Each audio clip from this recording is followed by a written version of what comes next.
whole question of the European Union is creating much interest and debate in England and worldwide, which leads me to ask why this pressure has come at this time in the 21st century to create a European Union, a European empire which has never existed previously. Of course, that does not mean it should not exist, but I ask, what is the reason behind it? Is there some hidden purpose in creating it?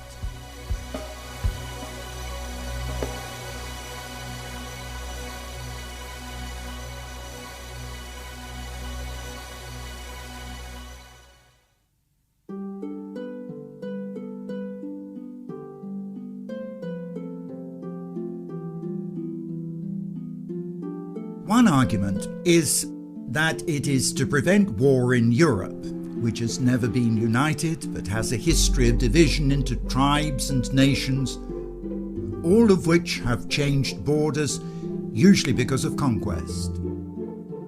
Even the Romans failed to unite more than part, prevented by the Huns, the Slavs, and ultimately defeated by the Germanic tribes. Not even the might of Charlemagne or Napoleon or latterly Hitler could achieve this union, although all tried. So what is behind the creation of a European state? You can look at it from a political or from a social or an economic point of view. There are economic and political reasons for it. But at the same time, don't dismiss the fact that there could actually be a biblical background to this. And it may be that this European Union is a fulfillment of something which was foreseen more than 3,000 years ago in the prophecies of the Bible. I want to investigate this aspect of it and see what the Bible says about the creation of a united Europe. Since the events at the end of the 20th century, which saw the ending of the second great superpower, not just Russia but communism, which dominated 1/3 of the world, we begin to realize that the whole of recent history, certainly the last 4,000 years, has seen a succession of empires and kingdoms, and in more recent times we saw, at the beginning of the 20th century, the rise of the Communist Empire, which at its peak controlled 1/3 of the world. Then in the middle we saw the gradual collapse of the British Empire, which at one time also controlled 1/3 of the world. Now we are seeing, since the collapse of communism, the absolute dominance of America in world politics and economy, but yet alongside it arising a challenging force, that of the emerging European empire. And I use the word empire here deliberately. What is Europe?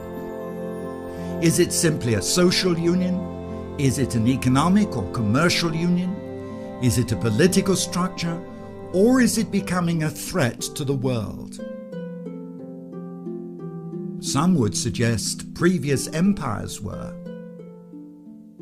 Now let me examine this in a little bit more detail. I want to turn you to what the Bible says. We know from our history, as I have already mentioned, that there have been a succession of world empires. One clear definition of this is certainly found in the Bible. In the book of Daniel, a very strong prophecy, you find that Nebuchadnezzar had a dream, translated by Daniel, of an image with a head of gold, chest of silver, thighs of bronze, legs of iron, and feet a mixture of iron and clay. Daniel was given the translation of that dream. There would be 5 succeeding empires. The head was Nebuchadnezzar himself, and Daniel said clearly that the succeeding empire, the silver, would be the Medes and Persians. The bronze would be the Greeks, the iron, the Romans.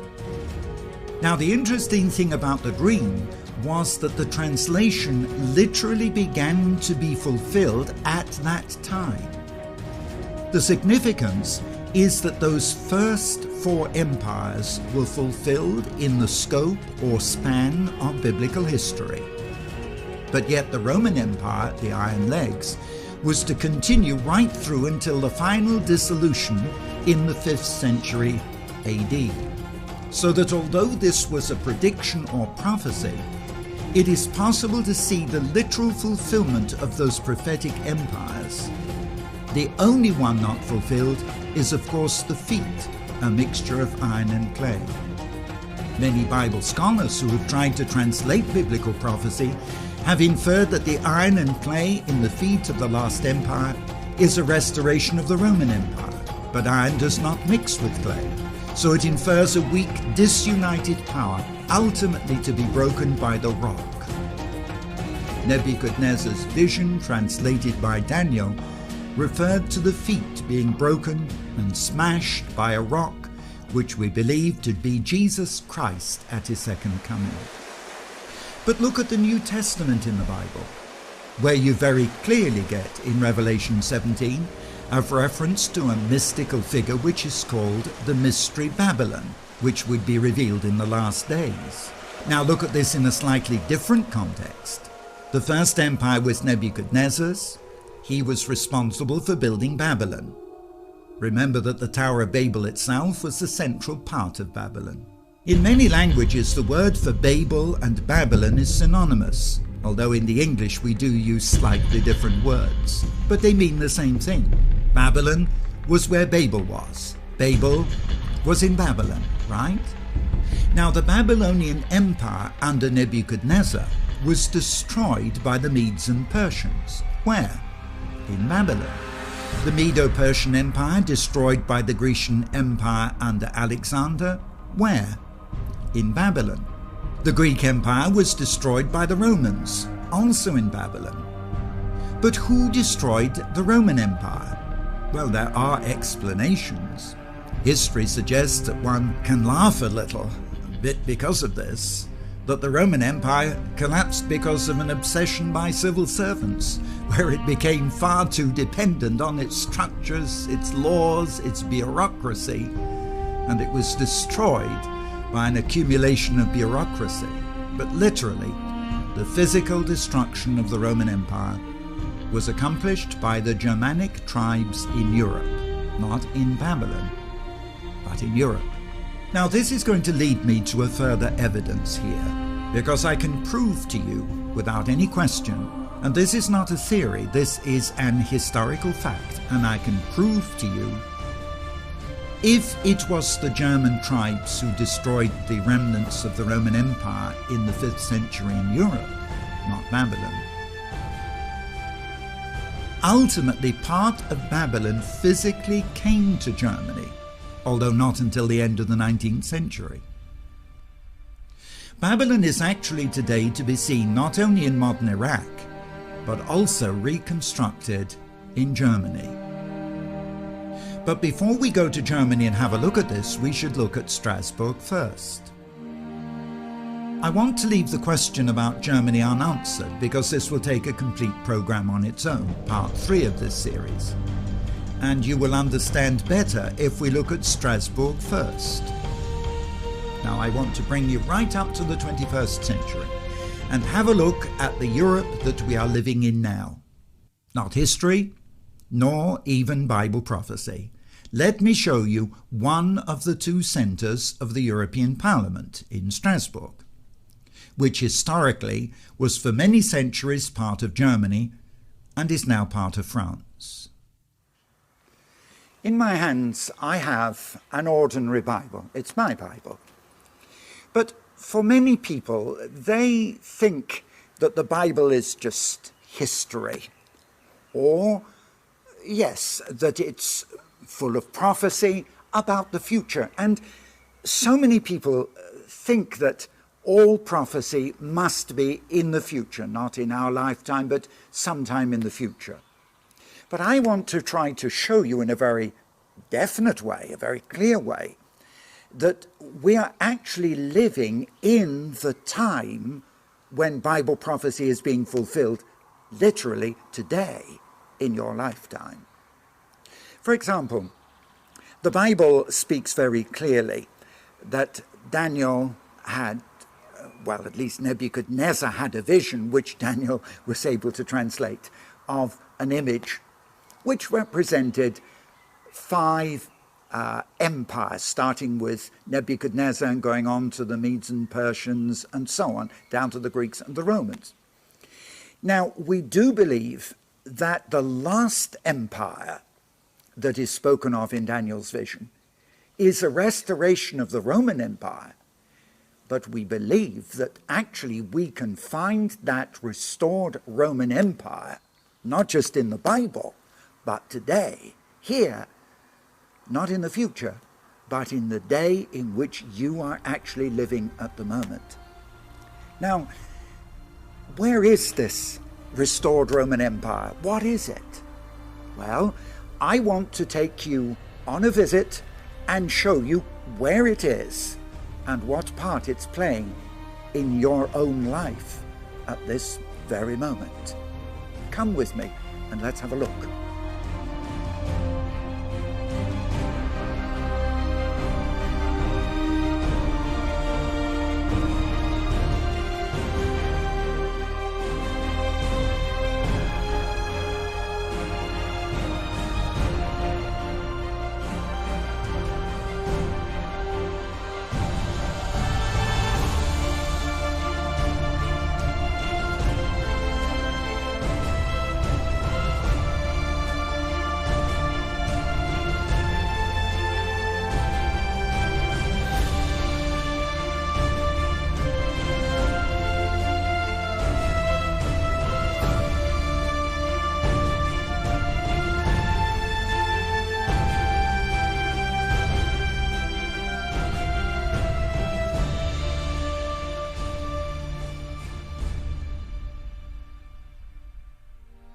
I'm standing right in Strasbourg in France, outside the Parliament building for the European Union. Now, this Parliament building has been modelled on the painting by Bruegel showing the Tower of Babel, the unfinished tower, and this building is built to represent an unfinished building, but it is the complete European Parliament building in use right now, and I'm standing outside of it. It cost £8 billion. That's $12 billion to complete this, and it was only finished right in December 2000. Now it's in use.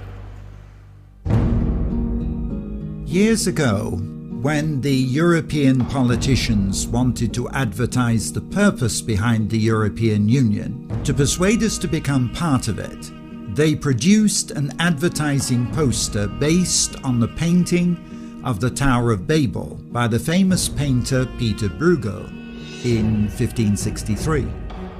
The European Parliament building is modelled on that painting, but looking at the poster, it shows Babel with the slogan in French, "Many tongues, one voice," inverting God's judgment on Babel.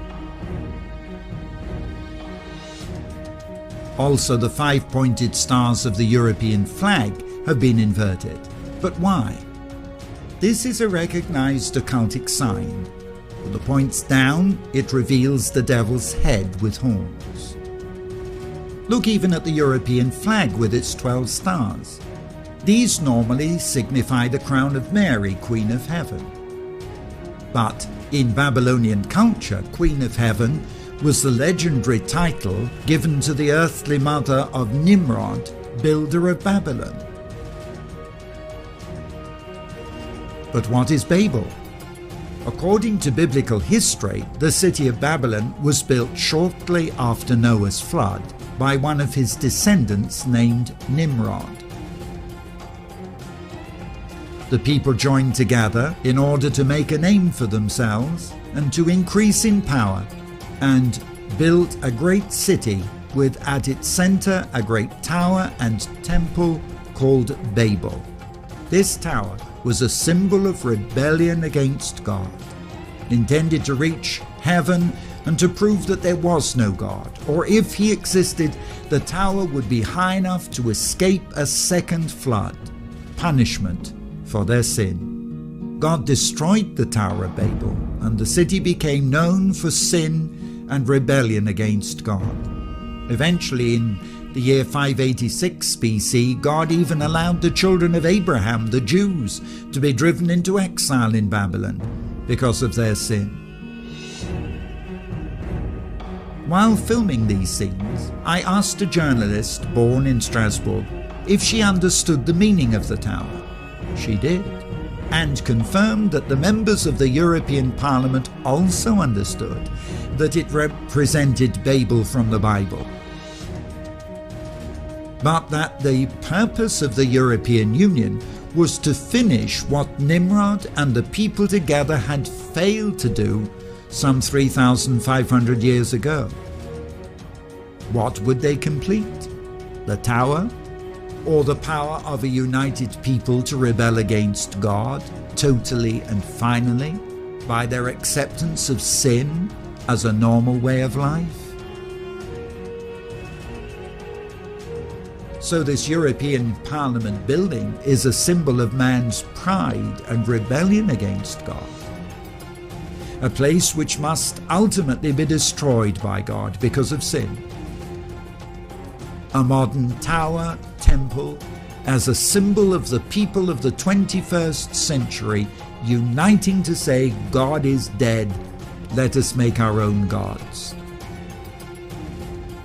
Later, Daniel's vision of the future ending with the restoration of the Roman Empire, which would be finally destroyed by God, was also given in Babylon. I want to show you here the model of the scaffolding. These rings round are intended to be a model or an imitation of scaffolding on an unfinished building. But this building is finished and in use.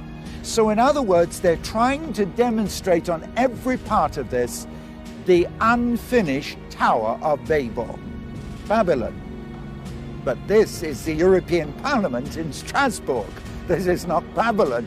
This is Strasbourg in the European Union. We have linked Europe to Babylon, and we will continue this when we see Babylon in Germany in the last part of this series.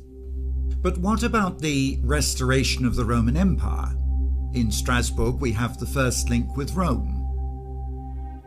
If the Roman Empire collapsed in the 5th century, and we are now in the 21st century, that's 16 centuries. Where has the Roman Empire been during that period? Well, the Roman Empire split into two during the 4th century, the western part still with Rome as its capital, and the eastern part with a new capital in Constantinople, that's modern Istanbul.